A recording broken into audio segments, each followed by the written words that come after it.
Underground अपराध और भयानक धोखे। चलिए दो बेहतरीन थ्रिलर कहानियों की गहराई में चलते हैं और इनका विश्लेषण करते हैं। इंसान अपनी हदें पार क्यों कर देता है? चलिए इसे दो बिल्कुल अलग किरदारों के सफर से समझते हैं। यहाँ कहानी बिल्कुल दोहरी है। एक तरफ लिली की जान बचाने की जद्दोजहद और दूसरी तरफ ज़ेवियर का बेरहम इंतकाम। इस तबाही की शुरुआत कैसे हुई? लिली के लिए ये $80 मिलियन की एक छिपी हुई भारी भरकम दौलत है।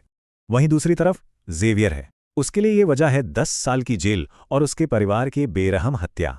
सबसे अहम बात यह है कि अंडरवर्ल्ड की इस खौफनाक दुनिया में दोनों को ही बिल्कुल छिपकर काम करना पड़ा। इन दोनों के सामने जो खतरनाक गिरोह मौजूद हैं, उनकी संरचना वाकई काफी अलग और बहुत ही दिलचस्प है। लिली घुसपैठियों द इंडियन नाम के आदमी और अपने दादा की आपराधिक विरासत से पूरी तरह घिरी हुई है। ज़ेवियर द काउंसिल उसके नेता इजेकील और उन भ्रष्ट साथियों से लड़ता है जिन्हें वो अपना परिवार मानता था। ज़ेवियर का रास्ता खूनी प्रायश्चित का है। वो हिप्पो और मोमो जैसे दुश्मनों को बेरहमी से मार गिराता है। जेल से रिहाई से लेकर इजेकील से आखिरी लड़ाई तक ज़ेवियर का ये सफ़र बेहद दुखद और बहुत हिंसक है। इजेकियल ज़ेवियर को महज एक खतरा मानता है।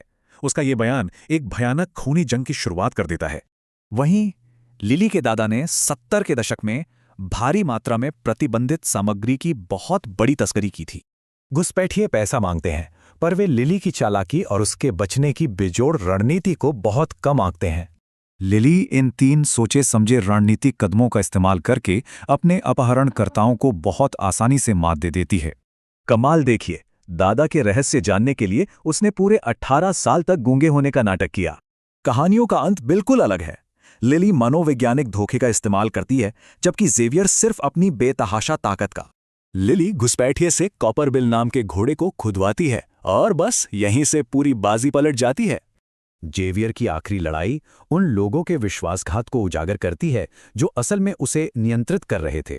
तबाही थमने पर ज़ेवियर को अंडरवर्ल्ड में अपने हिंसक जीवन की कड़वी सच्चाई का सामना करना ही पड़ता है। आखिर में लिली आज़ाद हो जाती है, जबकि ज़ेवियर की विरासत एक छिपी हुई बेटी के जरिए आगे बढ़ती है।